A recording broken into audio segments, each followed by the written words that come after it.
Everyone, Radhe Radhe. कैसे हैं आप लोग? आई होप आप लोग बहुत अच्छे होंगे और अपने आने वाले एग्ज़ाम की तैयारी भी बहुत अच्छे से कर रहे होंगे।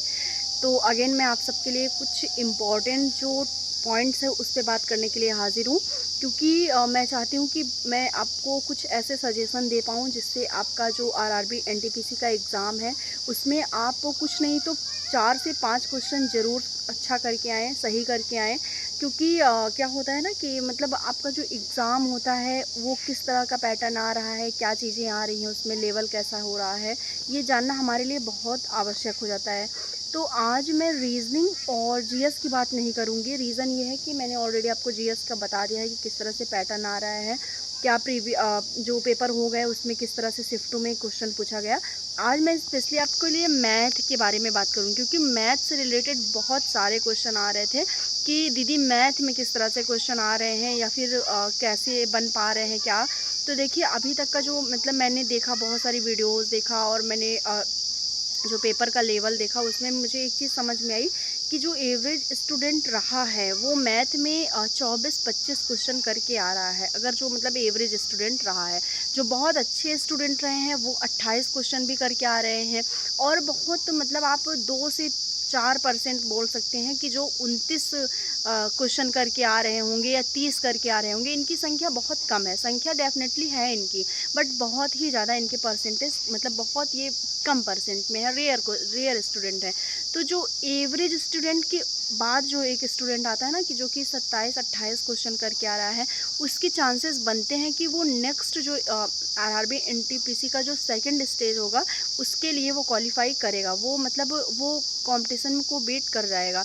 तो मैथ किस तरह से क्वेश्चन आ रहे हैं या जो मैंने पेपर समझा देखा उसके हिसाब से, तो देखिए एग्जैक्टली क्वेश्चन बताना ये जो आरआरबी का रूल्स है उसके अकॉर्डिंग नहीं है। वरना मेरे पास क्वेश्चन भी हैं, मैंने मतलब जो भी एनटीपीसी का एग्ज़ाम दिया उनसे मैंने बात करके उनसे, देखिए कोई किसी को वैसे तो पूरा पेपर याद नहीं रहता है, क्योंकि इतना उसके दिमाग में प्रेशर रहता है ना कि वो याद नहीं कर पाता है।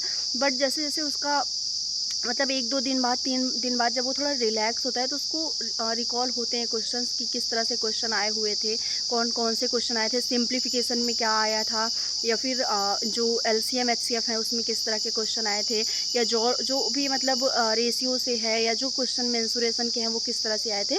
तो वो चीज़ें मतलब वो निकल के आती हैं और वो बंदा बताता भी है आपको कि हाँ ये क्वेश्चन आए थे।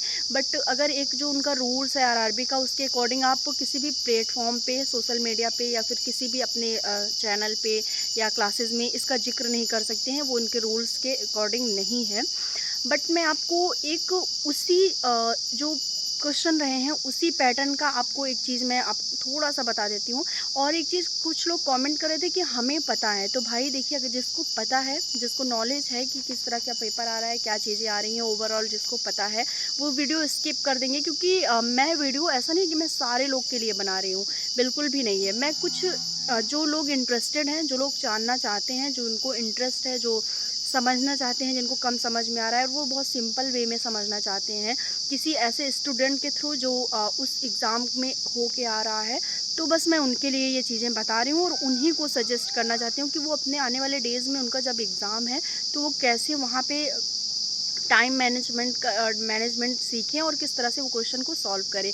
तो देखिए, अभी तक बता दूं कि आपका 5 जून से 24 जून तक एग्ज़ाम होना है, और जिनका एग्ज़ाम नहीं हुआ है वो लोग कंटिन्यू मॉक देते रहें। मॉक आपके लिए बहुत मतलब बढ़िया सिद्ध होने वाला है, रामबाण सिद्ध होने वाला है। तो मॉक से बिल्कुल भी पीछे मत हटिएगा और स्ट्रेस बिल्कुल भी मत लीजिए। पेपर का जो पैटर्न है वो आप सॉल्व कर सकते हैं, ये बिलीव अपने आप में बना के रखिए कि जो पेपर का पैटर्न है वो आपको आपसे गुजर नहीं सकता है।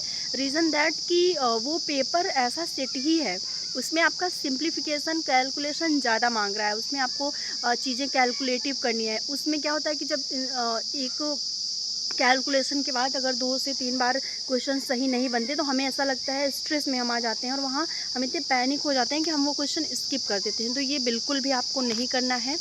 और एक चीज़ मैं आपको बता दूं कि आपको ट्रिग्नोमेट्री अच्छे से पढ़ लेना है, ठीक है। आपको त्रिभुज वगैरह सब कुछ अच्छे से पढ़ लेना है। मेंसुरेशन भी आप बहुत बढ़िया से पढ़ लीजिए। थर्ड, आप सिंप्लीफिकेशन बहुत अच्छे से पढ़ लीजिए। सिंप्लीफिकेशन का मतलब बहुत बड़ा रोल है इस बार। आपको सिंप्लीफिकेशन में लगभग 4 क्वेश्चन देखने को मिल सकते हैं। मिनिमम आपको 2 क्वेश्चन तो रहेंगे ही, लेकिन आप किसी किसी शिफ्ट में 3 भी रहे हैं और एक शिफ्ट में आपके 4 क्वेश्चन भी सिंप्लीफिकेशन के आए हैं। तो सिंप्लीफिकेशन को आप लोग बहुत बढ़िया से पढ़ लीजिए। थर्ड, अगर सेकंड मतलब पॉइंट की बात करें तो आपको एलसीएम एचसीएफ में जो घंटियों का क्वेश्चन होता है, जैसा कि 1 घंटी इतने टाइम बजती है तो फिर वो कितनी देर बाद बजेगी, 10 बजे इतनी बजे, 11 बजे, इस तरह के जो क्वेश्चन आ रहे हैं उसको आपको पढ़ लेना है, ठीक है। रेशियो में मैंने आपको बताया था कि एज से रिलेटेड जो क्वेश्चन है वो हर शिफ्ट में रिपीट किए गए हैं, तो मतलब हर शिफ्ट में वो क्वेश्चन बने हैं, तो उसको भी आपको पढ़ लेना है। एंड सिंप्लीफिकेशन भी आपका हो गया। बाकी आप जैसे मैथ पढ़ रहे हैं आप उसको उस तरह से पढ़िए।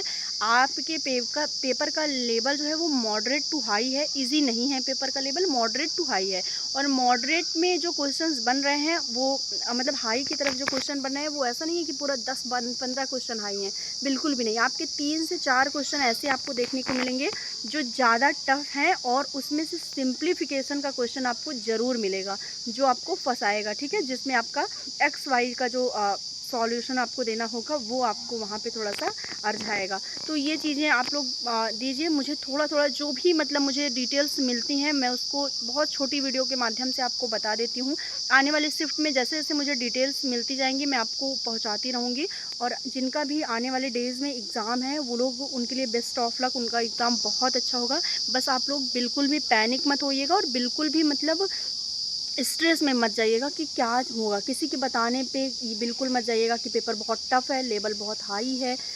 आप कॉन्फिडेंस के साथ जाइए। पेपर टफ़ है, हाई है, लेवल अच्छा है, नहीं अच्छा है, ये डज़ंट मैटर। ये आप वहाँ पे बैठिए और बस एक एग्ज़ाम को एक एग्ज़ाम के तरह दीजिए, बिना कुछ सोचे। मतलब आपको मतलब माइंड को अपने पहले से ही एकदम हरास नहीं कर लेना है, उसको स्ट्रेस में नहीं देना है, ठीक है।